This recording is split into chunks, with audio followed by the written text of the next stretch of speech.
Hello दोस्तों, स्वागत है आप लोगों का अपने YouTube चैनल पर। आज की इस वीडियो में हम लोग डिस्कस करेंगे 28 जनवरी 2023 के पेपर 1 के बारे में, यानी कि प्राइमरी लेवल का पेपर है और ये 28 जनवरी 2023 का है। और इसके जितने भी मैथमेटिकल क्वेश्चन पूछे गए थे उन सभी को हम लोग यहाँ पर एक एक करके डिस्कस करेंगे। पहला क्वेश्चन आप लोग स्क्रीन पर देख पा रहे होंगे, दो सम संख्याओं और दो विषम संख्याओं का योगफल होता है। तो अगर मान लीजिए दो सम संख्याएँ लेनी है तो हम लोग ले लेते हैं 4 और 6। इनका योगफल कह रहा है तो इनका योगफल निकालते हैं, 6 4 10 हो गया। फिर दो विषम संख्याएं कह रहा है तो दो विषम संख्या मान लो हम 3 और 5 लेते हैं, इनका योगफल 18 हो जाता है। फिर इनका योगफल क्या होगा, अब 10 और 8 का योगफल करेंगे तो 18 आएगा, जो कि हम लोगों का आंसर हो जाएगा सदैव सम। क्योंकि यहाँ पर आप लोग जब भी सम संख्या को आपस में जोड़ते हैं तो हमेशा हमें एक सम संख्या मिलेगी, और जब दो विषम संख्याओं को आपस में जोड़ा जाएगा तब भी हमेशा एक सम संख्या मिलेगी। जब दो सम संख्याएं हो जाएंगी तो इनका योगफल भी सम संख्याएं हो जाएगा, यानी कि इस क्वेश्चन का जो राइट आंसर हो जाएगा ऑप्शन नंबर 1 हो जाएगा। यहाँ पर आप लोग कुछ भी वैल्यू अलग जो अदर अगर आप लोग रखना चाहते हैं तो उसको रख के भी आप लोग ट्राई करके देख सकते हैं। नेक्स्ट क्वेश्चन है, केक के एक आयताकार टुकड़े को 4 समान भागों में बांटा गया। तो कोई भी चीज़ है, पूरा जो टुकड़ा होता है वो 1 होता है। अब 4 समान भागों में बांटा गया है, यानी कि 1/4 हो गया एक हिस्सा, क्योंकि 1/4 1/4 1/4 और 1/4 4 समान भागों में बांटा गया, तो इस तरीके से बढ़ जाएगा। अब कह रहा था इनमें से एक भाग को 2 बराबर भागों में बांटा गया, मतलब अब 1/4 भाग था, अब इससे जो है 2 भाग बनाए गए, यानी कि 2 बराबर भाग बनाए गए, तो 1/2 से मल्टीप्लाई कर देंगे तो ये हमारा हो जाएगा 1/8। अब कह रहा है इस प्रकार प्राप्त एक भाग को पुनः 4 भागों में बांटा जाता है। अब ये हमें 1/8 भाग मिल गया, अब इसको पुनः 1/4 भागों में बांटा जाएगा तो ये हो जाएगा हमारा 1/32। तो अब इसमें कह रहा है सबसे छोटा भाग क्या होगा, तो सबसे छोटा भाग होगा केक का 1/32, क्योंकि केक का पूरा भाग था 1 और लास्ट में हमारा आ रहा है 1/32, यानी केक का 1/32 भाग हमको सबसे छोटा भाग प्राप्त हो रहा है। सबसे पहले पूरा भाग 1 था, उसको 4 बराबर भागों में बांटा गया, यानी 1/4 हो गया। फिर इसको पुनः 2 भागों में बांटा गया, यानी 1/8 हो गया। फिर इसे फिर से 4 बराबर भागों में बांटा गया, यानी कि 1/8 गुणे 1/4 तो 1/32, तो पूरे केक का 1/32वां भाग हो गया। केक का 1/32 आंसर हो जाएगा हम लोगों का ऑप्शन नंबर 1। नेक्स्ट है, जीवन एक आयत में जिसे 100 समान वर्गों में विभाजित किया गया है, 1 से 100 तक संख्याएं लिखता है। मीनू इसमें 8 के सभी गुणनखंडों को पीले रंग से छायांकित कर देती है। महीन इसमें 9 के सभी गुर्जों को हरे रंग से छायांकित कर देती है। इस प्रकार आयताकार समूह में सबसे बड़ी संख्या जिसमें दोनों रंग भरे गए हैं, यानी दोनों रंग भरे गए हैं का मतलब है जो 8 के गुणनखंड में भी कॉमन हो और 9 के गुणनखंड में भी कॉमन हो, ऐसी संख्या हम लोगों को बतानी है। क्योंकि अगर आप लोग 1 से 100 तक की संख्या लिखेंगे, फिर 8 से अगर करेंगे, 8 के गुणज लिखेंगे, तो जो 8 की संख्याएं आएंगी वही होंगी। जैसे 8 को पीले रंग से रंगा जाएगा, फिर 16 को, फिर 32 को, फिर ऐसे ही हम लोग लिखते जाएंगे। कह रहा है 100 समान वर्गों में, तो 8 8 दूनी 16, 8 तिया 1 आएगा 24, 8 चौको 32, 8 पंचे 40, 8 संग 48, 8 सते 56, 8 अठे 64, 8 निम 72 और 8 दशावन 80। 80 के बाद हो जाएगा 88 और 88 के बाद हो जाएगा 96। तो 8 से विभाजित होने वाली जो संख्याएं हैं जिनको रंगा जाना है वो हमारी संख्याएं ये हैं। अब 9 से देख लेते हैं, तो 9 9 दूनी 18, 9 तिया 27, 9 चौक 36, 9 अपना 45, 9 छाक 54, 9 सते 63, 9 अठे 72, 9 निमा 81, 9 दशावन 90 और फिर 99। अब कह रहा है इनमें से जो ऐसा हमें बताना है इस आयताकार व्यू में सबसे बड़ी संख्या है क्या है जिसमें दोनों रंग भरे गए हैं, यानी दोनों में जो कॉमन संख्या है वो क्या है। तो आप लोग देख पा रहे होंगे 72 हमारा यहाँ भी आया है और 72 यहाँ पर भी आया, यानी कि जो इन दोनों का कॉमन रंग भरे जाने वाली संख्या है वो ऑप्शन नंबर 4 सही हो जाएगा। जो हम लोगों का थर्ड क्वेश्चन है इसका ऑप्शन हमारा 4 हो जाएगा। आप लोग चाहें तो 1 से 100 तक लिखें, फिर 8 से डिवाइड करने वाले को पीले रंग से करें, 9 से डिवाइड करने वाले को करें, फिर हम लोग देखें कॉमन, या फिर सीधे आप लोग 8 के गुणज लिख सकते हैं, 9 के गुणज लिख सकते हैं, दोनों में कॉमन देख लेंगे। 72 कॉमन है तो 72 हम लोगों का ऑप्शन हो जाएगा। तो इसके अलावा 8 और 9 की मल्टीप्लाई कर देंगे तो भी हमारा सीधे 72 हम लोगों का इस क्वेश्चन का आंसर हो सकता है। लेकिन जो मेथड है वो आप लोगों का ये है, 8 के गुणज लिखेंगे, 9 के लिखेंगे, जो हमें कॉमन मिल रहा है, कॉमन हम लोगों ने देख लिया, 72 ऊपर भी है 72 नीचे भी है, तो इस क्वेश्चन का जो राइट आंसर हो जाएगा हमारा 72 हो जाएगा। क्योंकि यहाँ पर सबसे बड़ी संख्या पूछ रहा था तो यहाँ पर 96 भी नहीं है, 96 और 99 है, 88 और 90 है, 80 और 81 है, फिर उसके बाद 72 और 72 है, इसलिए 72 इस क्वेश्चन का राइट आंसर होगा। नेक्स्ट है, अनाघा 3 से 11 तक की संख्या के उपयोग से एक 3 × 3 मैजिक वर्ग बनाना चाहती है, प्रत्येक पंक्ति में संख्याओं का योगफल क्या होगा। तो जो मैजिक वर्ग होता है, इसके लिए आप लोगों को एक चीज़ पता होनी चाहिए। जो मैजिक वर्ग होता है तो इसमें क्या होता है कि जब मैं सबसे पहले हम लोग मैजिक स्थिरांक की गणना करते हैं, जो हम लोग हिंदी में अगर कहें तो जादुई स्थिरांक हम लोगों को पता होना चाहिए। और जादुई स्थिरांक क्या होता है? जादुई स्थिरांक होता है जो 3 से 11 तक की संख्या है, इन सभी संख्याओं को जोड़ दिया जाए, जैसे 3 + 4 + 5 + 6 plus dot dot dot dot, इस तरीके से 11 तक जोड़ा जाए और फिर 3 × 3 का मैजिक बनाना है, यानी कि 3 से ही विभाजित कर दिया जाए। तो जादुई स्थिरांक वो होता है कि जादुई स्थिरांक की गणना करने के लिए हम लोग जादुई वर्ग में सभी संख्याओं को जोड़ते हैं, फिर पंक्तियों की संख्या से विभाजित कर देते हैं। तो यहाँ पर 3 से 11 तक की हमारी सभी संख्या हैं और पंक्तियों की संख्या हमारी 3 है, तो 3 से डिवाइड कर देंगे। अब इन सबको ऐड करेंगे, तो ऐड करने के 2 तरीके हैं। यहाँ पर संख्याएं छोटी हैं तो आप लोग सीधे ऐड कर सकते हैं, 4 3 7 5 12 6 18, इस तरीके से 7 8 9 10, इस तरीके से लिख के आप लोग ऐड कर सकते हैं। अदरवाइज दूसरा ऑप्शन क्या है, जब 1 से n तक की संख्याओं का योगफल निकालना होगा तो हमारा फार्मूला होता है n ब्रैकेट में n+1/2। तो हमारी संख्याएं कहाँ तक हैं? 11 तक हैं, तो हम लोग 11 तक निकालेंगे। हमारा n हो जाएगा 11, ब्रैकेट में 11 + 1/2, तो ये हमारा हो जाएगा 11 × 12/2, तो 2 से डिवाइड करेंगे, 2 × 12, तो ये आ जाएगा 66।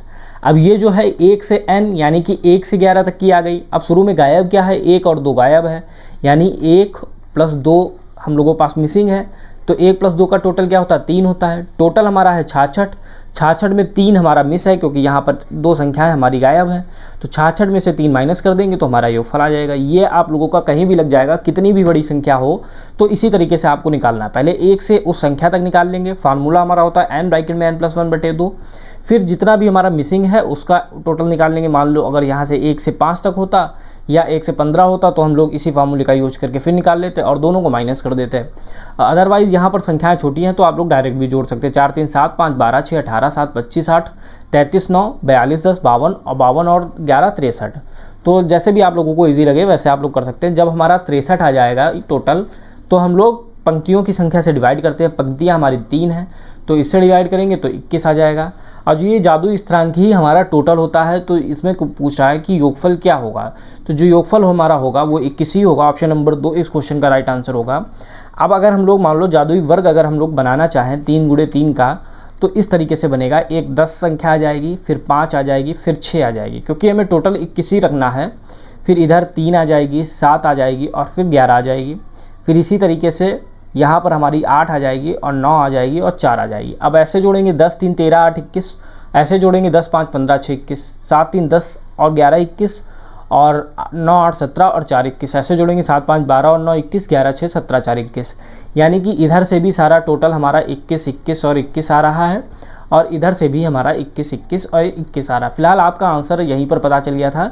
जो जादुई योगफल होगा वो स्थिरांक ही होगा और हमारा स्थिरांक आया था 21। तो इसको निकालने की यही ट्रिक है कि आप 3 से 11 तक की जितना भी है या जो भी संख्या दी हैं उनका आप लोग टोटल निकालेंगे और जितने का बनाना है उसमें पंक्तियों से डिवाइड कर देंगे। यहाँ पर हमारी पंक्तियाँ 3 थी तो हम लोगों ने 3 से डिवाइड कर दिया। ऐड करने के भी 2 तरीके हैं, आप लोग डायरेक्ट ऐड कर सकते हैं या फिर इस फार्मूले का यूज करें, 1 से n तक की संख्याओं का योगफल। यहाँ पर n हमारा जो है जहाँ तक की संख्याएं लिखी हैं वो हैं, जैसे यहाँ से हमने 1 से 11 तक का निकाल लिया। जब 1 से 11 तक का 66 पता चल गया तो फिर हमें 1 से 2 गायब था, क्योंकि यहाँ पर 1 और 2 + 3 इस तरीके से हम लोगों ने निकाला था, लेकिन हमारे जो सीरीज़ थी उसमें 1 और 2 तो था नहीं, यानी 3 हम लोगों ने इसमें से माइनस कर दिया। तो 63 हमारा योगफल आ गया। तो 63 हम लोगों का योगफल आ गया और 3 से डिवाइड किया तो 21 हमारा स्थिरांक आ गया। अब 21 ही हम लोगों का इस क्वेश्चन का राइट आंसर हो जाएगा, ऑप्शन नंबर 2। नेक्स्ट है x और y, 2 संख्या इस प्रकार हैं कि इनका योगफल 110 और इनका अंतर 100 है। तो इसको हम लोग जो ऑप्शंस हैं उससे देखते हैं। तो इनका अगर देखा जाए तो योगफल 110 आ रहा है, अंतर अगर देखेंगे तो अंतर हमारा 90 आ रहा है, क्योंकि 100 और 10 110 हो गए और 100 में से 10 जाएगा तो 90 हो जाएगा। 105 और 105 का अंतर निकालेंगे तो 100 हो जाएगा और 105 और 5 का योगफल करेंगे तो 110 हो जाएगा। तो हमसे योगफल 110 और अंतर 100 कह रहा था, तो यानी कि ये वाला आंसर हमारा बिल्कुल सही हो जाएगा, ऑप्शन नंबर 2 इस क्वेश्चन का राइट आंसर हो जाएगा। बाकी आप इसका 90 और 20 का योगफल निकालेंगे तो 110 होगा, 90 और 20 का अगर अंतर निकालेंगे तो 70 आएगा, यानी कि ये भी आप हमारा आंसर नहीं होगा। 85 और 15 का योगफल हमारा 100 होगा, जबकि हमको चाहिए था 110 योगफल, तो ये वाला भी आंसर हमारा नहीं होगा। जो सेकंड ऑप्शन है 105 और 5 का योगफल 110 और 105 और 5 का अंतर 100, यानी ऑप्शन नंबर 2 इस क्वेश्चन का राइट आंसर होगा। नेक्स्ट है निम्नलिखित में से कौन सी संख्या 9 से विभाज्य है। तो 9 से संख्याएं जो वो सभी संख्याएं विभाजित होंगी जिनके संख्याओं में जो भी अंक हैं उनका अगर योगफल 9 से विभाजित है। जैसे 2, 6, 1, 3, 4, 5 इनका योगफल निकालें और अगर 9 से विभाजित है तो संख्या हमारी 9 से विभाजित हो जाएगी। जैसे 2, 6, 1, 3, 4, 5 तो इनका योगफल निकालते हैं हम लोग। तो ये हमारा हो जाएगा 6, 2, 8, 8, 1, 9, 9, 3, 12, 12, 4, 16, 16 और 5, 21। अब 21 को अगर हम लोग 9 से डिवाइड करेंगे तो हमारी संख्या जो है 9 से डिवाइड नहीं होगी, इसीलिए 21 पहला तो हमारा इस क्वेश्चन का आंसर नहीं होगा। नेक्स्ट देखते हैं 2, 1, 6, 3, 1, 5। अब इन सबका टोटल निकालना है, प्लस का साइन लगा देते हैं।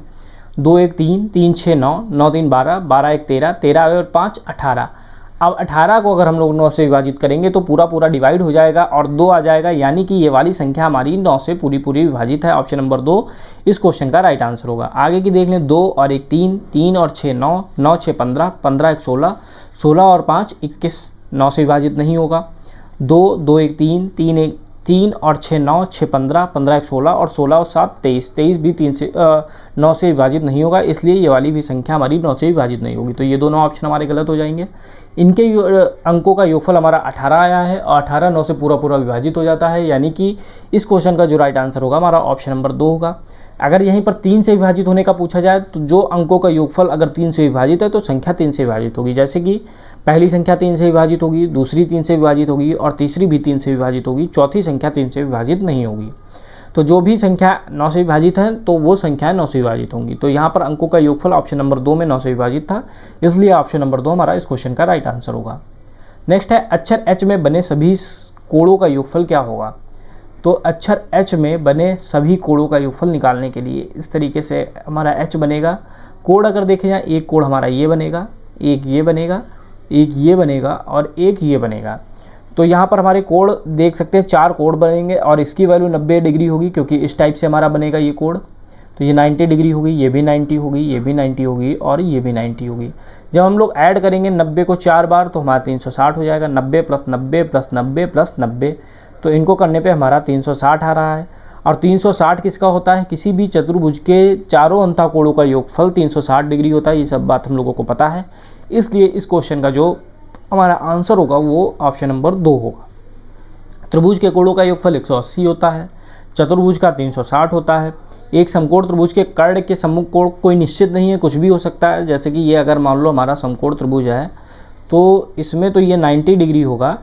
अब इसके सम्मुख ये कितना होगा, ये कितना होगा, ये तो हमें क्वेश्चन पर डिपेंड करता है, ये वेरिएबल होगा। एक समबाहु त्रिभुज के एक शीर्ष पर बने कोण के 4 गुना। तो शीर्ष पर जो कोण बनता है समबाहु त्रिभुज के सभी कोण का जो होते हैं 60 डिग्री के होते हैं। अब इसका 4 गुना निकालेंगे तो 240 हो जाएगा, जबकि हमारा आ रहा है 360, यानी कि 360 जो है चतुर्भुज के अंतःकोणों का योगफल होता है। H में 4 कोण बनेंगे और चारों कोण 90 डिग्री के बनेंगे, यानी योगफल निकालेंगे तो 360 डिग्री होगा। अगला क्वेश्चन, एक 12 घंटे वाली घड़ी में 9 AM पर मिनट की सुई के सिरे यानी 9 AM बना है। तो सबसे पहले हम लोग एक फिगर बना लेते हैं। ये इस तरीके से हम लोगों का टाइम होगा, यहाँ पर 9 और ये हम लोगों का 12। अब कह रहा है कि सुई के सिरे से बीच की दूरी क्या होगी, यानी ये वाली दूरी हम लोगों को पता करनी है। और इसमें कह रहा है यदि मिनट की सुई की लंबाई 4 सेंटीमीटर है, ये हम लोगों को दिया है 4 सेंटीमीटर। सुई घंटे की सुई की लंबाई 3 सेंटीमीटर, ये 3 सेंटीमीटर दिया है। तो ये लंबाई हमें निकालनी है। अगर हम लोग ये मान ले A है, ये B है और ये C है, तो हमें AC चाहिए। अब हम जानते हैं किसी भी समकोण त्रिभुज में, क्योंकि 9 बजे हमेशा यहाँ पर 90 डिग्री का एंगल बनेगा, तो जब ये 90 डिग्री का एंगल बनेगा तो ये समकोण त्रिभुज बन जाएगा। और हम लोग जानते हैं किसी भी समकोण त्रिभुज में जो कर्ण पर बना वर्ग होता है, कर्ण का जो स्क्वायर होता है वो बराबर होता है किसके, लंब के स्क्वायर के बराबर होता है प्लस आधार के स्क्वायर के बराबर होता है। तो इस चीज़ को आप लोगों को याद रखना है। पहली बात, यहाँ पर 9 बज रहा है, 9 बजने का मतलब है 90 डिग्री का एंगल बनेगा। एंगल निकालने का भी आप लोगों को अगर नहीं पता है तो आप लोगों को फार्मूला पता होना चाहिए, 30h - 11/2m। तो 30h 30 गुणे h का मतलब 9 बजे, तो 9 तियाँ 270। एक तो कोण हमारा 270 बन जाएगा ये, और पूरा हमारा होता है 360 डिग्री। तो 360 में से 270 माइनस कर देंगे तो हमारा आ जाएगा अंदर वाला कोण। अंदर वाला कोण कितना हो जाएगा, 90 डिग्री। तो इस तरीके से हमको ये पता चल गया कि ये 90 डिग्री का हमारा एंगल बन रहा है, यानी कि समकोण त्रिभुज बन रहा है। समकोण त्रिभुज में कर्ण स्क्वायर बराबर लंब स्क्वायर प्लस आधार स्क्वायर होता है। कर्ण हमें निकालना है, लंब हमारा 4 है और आधार हमारा जो है 3 है, तो 4 स्क्वायर प्लस 3 स्क्वायर, 4 का स्क्वायर 16 होता है, 3 का स्क्वायर 9 होता है, तो 16 9 25 हो जाएगा। कर्ण हमारा था AC, तो AC का जो स्क्वायर है वो 25 आ गया, तो AC की वैल्यू हो जाएगी, जब इधर जो चीज़ होती है जब बराबर के इधर आएगी यानी कि उल्टी हो जाएगी, तो यहाँ पर वर्गमूल हो जाएगा, तो 25 का वर्गमूल हमारा हो जाएगा 5 सेंटीमीटर, यानी कि ऑप्शन नंबर 3 इस क्वेश्चन का राइट आंसर हो जाएगा। तो 9 AM पर सीधे सीधे हम लोगों को पता है यहाँ पर 90 डिग्री बनेगा, क्योंकि इस तरीके से 9 बजता है। इसमें हमको मिनट वाली सुई की लंबाई 4 सेंटीमीटर दी थी, घंटे वाली सुई की लंबाई 3 सेंटीमीटर दी थी। क्वेश्चन में कह रहा था कि 9 AM पर मिनट की सुई के सिरे और घंटे की सुई के सिरे, तो सुई के सिरे जो है ये हो गया ये, और एक सुई का सिरा ये हो गया। अब इनके बीच की दूरी निकालनी थी, तो दूरी निकालने के लिए यानी कर्ण निकालना पड़ेगा। कर्ण निकालने के लिए कर्ण स्क्वायर लंब स्क्वायर प्लस आधार स्क्वायर का यूज किया, हम लोगों का आंसर आ गया। अगला क्वेश्चन देखते हैं।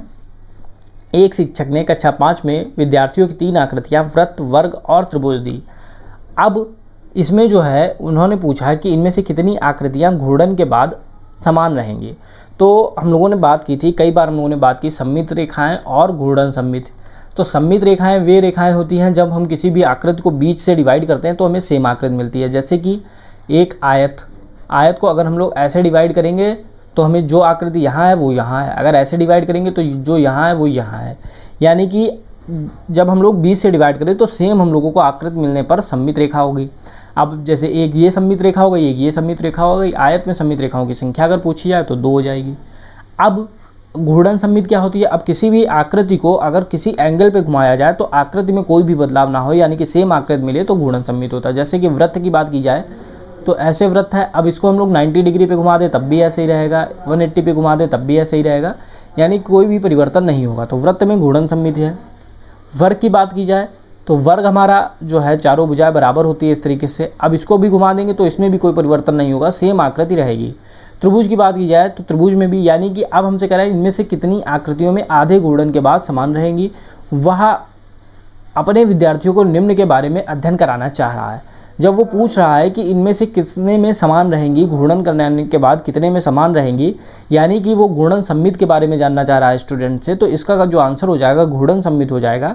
आप लोगों को याद रखना है सममित रेखाएं बात कर ली हम लोगों ने। घूर्णन सममित जब किसी भी विशेष एंगल पे घुमाते, जैसे 90 डिग्री पे घुमाया तो आकृति सेम रहे, 180 डिग्री पे सेम रहे, 270 पे सेम रहे, या किसी भी एंगल पे घुमाने पे आकृति में कोई भी बदलाव नहीं होगा, तो वहाँ पर हमारी घूर्णन सममित ही होगी। नेक्स्ट है, विंसी का जन्म 8/8/2007 में हुआ, 31/7/2022 में उसकी आयु क्या थी? तो जो हमारी ये डेट है और ये डेट है, दोनों का अंतर करेंगे तो हमें आयु पता चल जाएगी। अब अंतर कैसे करते हैं? सबसे पहले हम लोग लिखते हैं ईयर के बाद हम लोग लिखते हैं मंथ, और मंथ के बाद हम लोग लिखते हैं डेट। इसी तरीके से यहाँ पर भी सबसे पहले हम लोग लिखते हैं ईयर के बाद हम लोग लिखते हैं मंथ, और मंथ के बाद हम लोग लिखते हैं डेट। तो डेट हमारी 8। अब हम लोग माइनस करते हैं, तो माइनस करेंगे तो 31 में से 8, सबसे पहले डेट माइनस करेंगे, 31 में से 8 जाएगा तो बचेगा 23, तो दिन जो है वो 23 डेज हो जाएगा। अब मंथ की बात की जाए तो 7 में से 8 जाएगा नहीं, यानी कि हम लोगों को हासिल लेना पड़ेगा। अब हम लोग एक हासिल लेंगे। अब ये है ईयर हमारा और ये है हमारा मंथ, तो जब एक ईयर हम लोग हासिल लेंगे तो ये हमारा किस में कन्वर्ट हो जाएगा? 12 मंथ में हो जाएगा, क्योंकि एक साल हमारा 12 महीने के बराबर होता है। तो इधर से हम लोगों ने एक साल हासिल लिया तो ये इधर आके 12 महीने बन गया, यानी कि ये 12 ऐड हो जाएगा, 12 और 7 19 हो जाएगा। अब 19 में से 8 माइनस हो जाएगा, यानी कि 11 मंथ आ जाएगा, हम लोगों का 11 महीने आ जाएगा। अब ये हमारा 2021 बचा, 21 में से 7 माइनस करेंगे तो 14 आ जाएगा, यानी 14 ईयर आ जाएगा। तो 14 साल 11 महीने और 23 दिन हम लोगों का आंसर हो जाएगा, जो कि हमारा है ऑप्शन नंबर 3 में।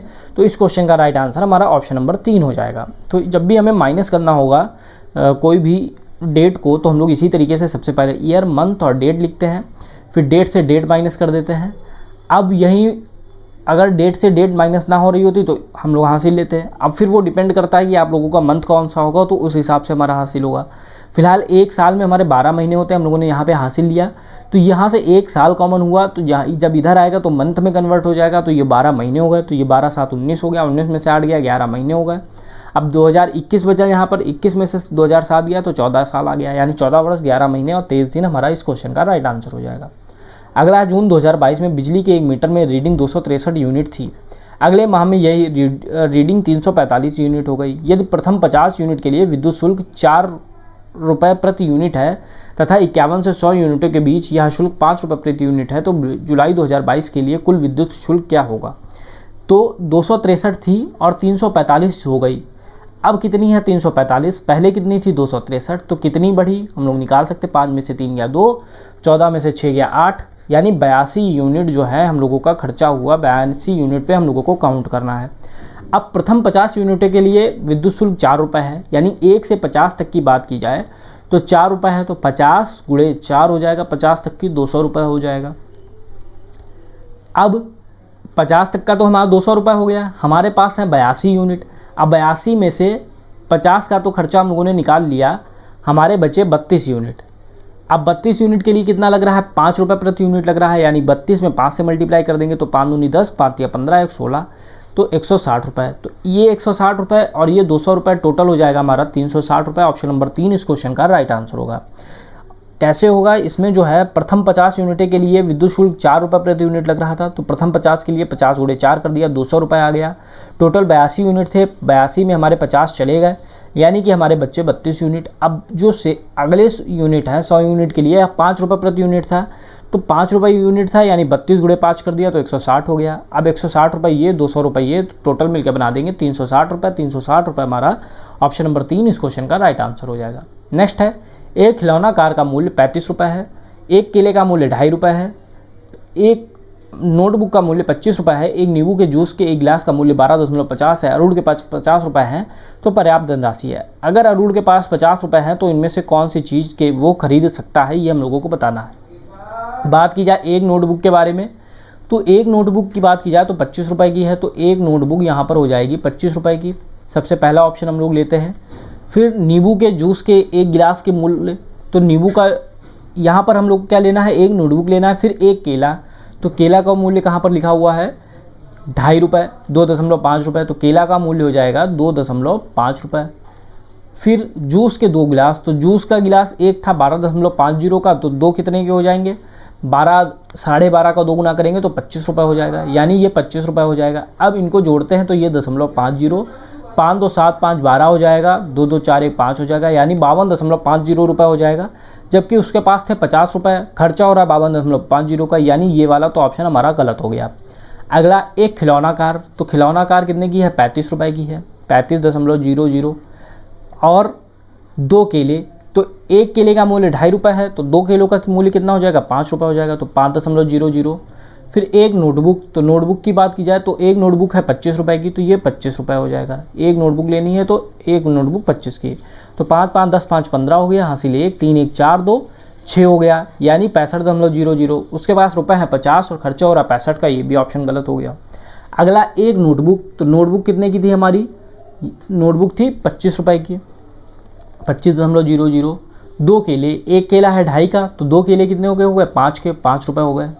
फिर एक जूस का गिलास, तो जूस का गिलास जो है 12.50 का है, तो 12.50 ऐड कर देंगे, एक ही ले रहा है तो 12.50, तो ये 0.50 हो गया, 5 2 7 5 12 हो गया, 2 1 3 1 4 हो गया, यानी 42.50 का खर्चा आया। तो 42.50 50 से कम है, यानी ये वाली जो ऑप्शंस लिखे हुए हैं इनको वो खरीद सकता है। एक नोटबुक, 2 केले और जूस का एक गिलास। ऑप्शन नंबर 3 इस क्वेश्चन का राइट आंसर हो जाएगा। अगर लास्ट क्वेश्चन की बात की जाए तो 2 नोटबुक, तो नोटबुक का मूल्य था, एक नोटबुक का 25 था, 2 नोटबुक का 50 हो गया, और एक केला 2.5 रुपये का, यानी 52.50 हो गया, तो ये भी ऑप्शन गलत हो जाएगा क्योंकि हमारी जो वैल्यू होनी थी वो 50 से कम होनी थी।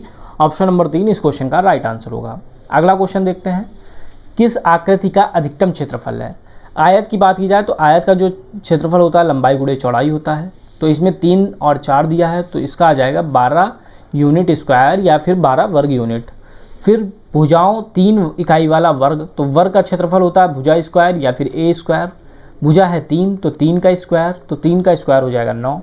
फिर त्रिज्या 2 इकाई वाला वृत्त, तो त्रिज्या 2 इकाई वाला वृत्त कैसे निकालेंगे, जो है इसका जो क्षेत्रफल होता है वो पाई आर स्क्वायर होता है, पाई आर स्क्वायर होता है।